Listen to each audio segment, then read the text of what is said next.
20वीं सदी के अंत तक आते आते भारत एक कोएलिशन एरा में आ गया। करीब 20 साल या यूं कहें कि 15 साल से ये सिलसिला चला।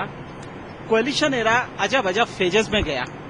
कभी बाइपोलर पॉलिटिक्स रही, कभी ट्राइपोलर हुई, और आज एक फेज आया है जो कि मल्टी पार्टी एक अरेंजमेंट शुरू हो रहा है देश में। आज हम आडवाणी जी के साथ यात्रा कर रहे हैं, चुनाव यात्रा है। हम इस समय एयरक्राफ्ट में हैं उनके साथ। आडवाणी जी जो कि भावी प्रधानमंत्री बीजेपी की तरफ से कैंडिडेट हैं, हम उनसे बात करते हैं कि किस तरह से ये जो नया फेज आया है कोएलिशन का, इसको ले रहे हैं। ये एक वो फेज है जिसमें कि आप 5 साल साथ में रहते हैं, पावर एंजॉय करते हैं, और ऑल ऑफ ए सडन आप जो मेन पार्टी है उसको छोड़ के एक नई पार्टी बनाने के या नया कोलिशन बनाने के आगे एक मार्ग प्रशस्त करते हैं, और एक बाइपोलर अरेंजमेंट को छोड़ के मल्टीपोलर अरेंजमेंट में आते हैं। ये आडवाणी जी से हम पूछते हैं कि क्या प्रेडिकमेंट्स होंगे आने वाले दिनों में और कैसे इसको देखते हैं। आडवाणी जी, कैसे आप लेते हैं ये इस समय जो कोएलिशन का दौर चल रहा है, इसको आप मानेंगे कि ये हेल्दी पॉलिटिक्स देगा? मैं आपकी इस बात से सहमत नहीं हूं कि अब अचानक भारत की राजनीति वह मल्टीपोलर हो गई है। मैं तो ये मानता हूं कि वो पूरा फेज जब कांग्रेस पार्टी देश की राजनीति पर छाई हुई थी, उस समय ऑपोजिशन पार्टीज के नाते अनेक पार्टियां थी। It was a phase of multiple opposition parties, all of whom may be regarding themselves as separate poles. So that multipolar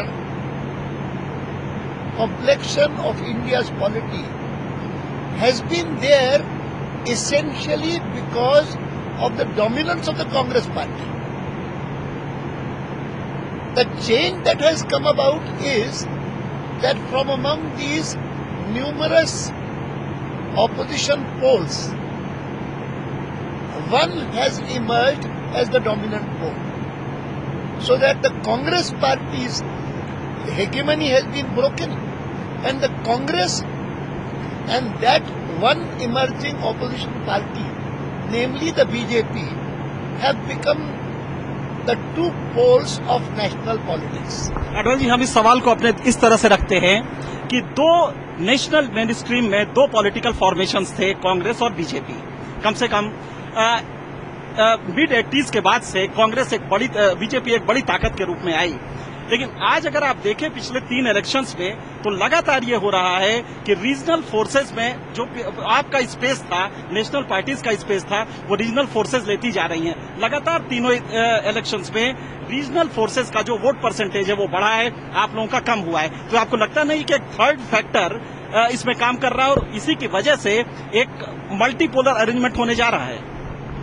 मैं मानता हूं कि अगर कम हुआ है तो कांग्रेस का हुआ है, हमारा तो बढ़ता ही गया है। और बढ़ते बढ़ते मैं ये भी कहूंगा कि आप जिसको कहते हैं कि coalition phase of Indian politics अभी शुरू हुआ है, हमने तो coalition phase of Indian politics बहुत पहले से शुरू किया। मेरा मतलब नेशनल पॉलिटिक्स में है।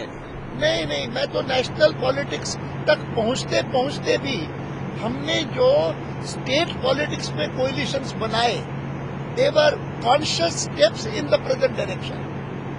It is not incidental that Indian politics has arrived at this stage, जिसको बहुत लोग fragmentation of Indian politics में कहते हैं, मैं उसको मानता हूँ it is the natural upshot of the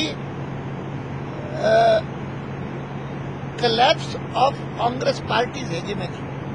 देखिए, I do not view it as fragmentation.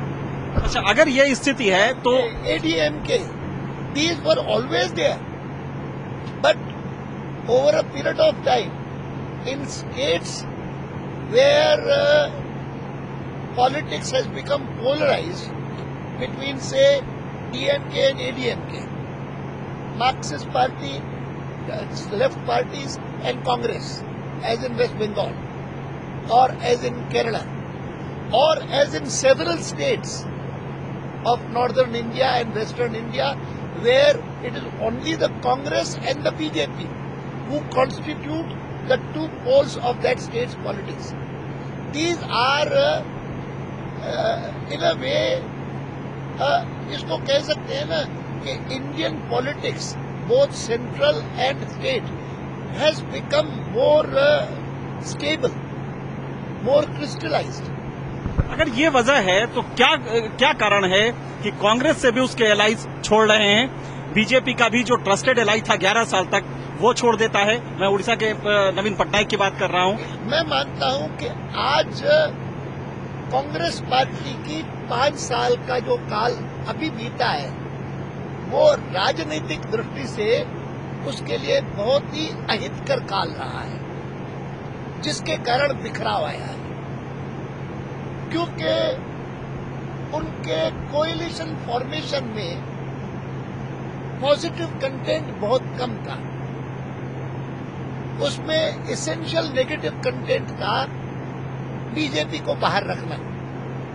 कम्युनिस्टों उनके साथ कभी पहले नहीं आए, पहली बार साथ आए और 5 साल भी पूरे नहीं किए, 4 साल में बिखर गए, अलग हो गए, बाकी एक एक करके बिखर रहा है आज। तो ये तो विफलता है कांग्रेस पार्टी की राजनीति की, ये राष्ट्र की राजनीति के स्वाभाविक परिणाम नहीं मानता हूं मैं। अच्छा, ये कांग्रेस का फेलियर आप इसे मानते हैं? मैं इसको कांग्रेस, हमारे यहाँ पर इंड्योरिंग है बाय एंड लार्ज।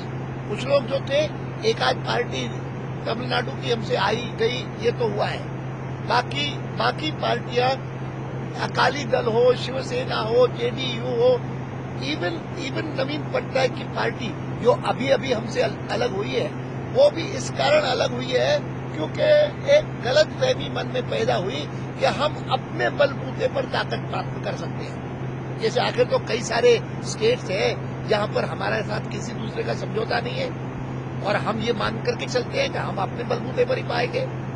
जो हमारे एनडीए के बाकी एसोसिएट्स हैं जो सेंटर में हमारे साथ हैं, वो उन स्टेट्स में नहीं है हमारे साथ। नवीन पटनायक का साथ छोड़ने का आपको अफसोस है? हाँ, अफसोस तो है, लेकिन अफसोस है, लेकिन मैं मानता हूं कि उसमें हमारा कोई दोष नहीं था, उसमें उनकी गलतफहमी थी जिसके कारण ऐसा हुआ, और मुझे विश्वास है कि गलतफहमी दूर हो जाएगी। आंध्र प्रदेश असेंबली इलेक्शन में आपकी क्या स्ट्रेटजी रहेगी, क्योंकि वहां पे आप लगभग अकेले लड़ रहे हैं और जो सपोर्ट बेस आपका 11% का एक जमाने में था वो घट के 4% से भी कम आ रहा है, तो क्या स्ट्रेटजी लेंगे और क्या लगता है कि आपको सीटें आएंगी? हम तो अलग ही अपने बलबूते पर लड़ेंगे, लेकिन मैं मानता हूं कि इस समय नए ऑपोजिशन फोर्सेस भी इमर्ज हुए हैं वहां पर, और तेलंगाना एक बड़ा इश्यू बना है, मुद्दा बना है, जिसके बारे में कांग्रेस पार्टी ने वहां जनता का विश्वासघात किया है। ये काफी व्यापक धारणा है जिसका लाभ हमको भी मिलेगा और जो लोग बलपूर्वक तेलंगाना का समर्थन करते हैं उनको भी मिलेगा। फिर उससे भी बढ़कर के मैं मानता हूं कि भ्रष्टाचार एक बहुत बड़ा मुद्दा बन गया है आंध्र की राजनीति में। सत्यम और मेटास का प्रकरण वह स्वयं में ही नहीं, लेकिन कुल मिलाकर के वहां पर फैले हुए व्यापक भ्रष्टाचार का एक नमूना है और निश्चित रूप से कांग्रेस को इसका खमियाजा भुगतना पड़ेगा। क्या एक बार जब चुनाव हो जाएंगे तो फिर से अपील आप कर सकते हैं टीडीपी वगैरह से या टीआरएस से कि बीजेपी के साथ आए? वो तो जो भी करना होगा करेंगे।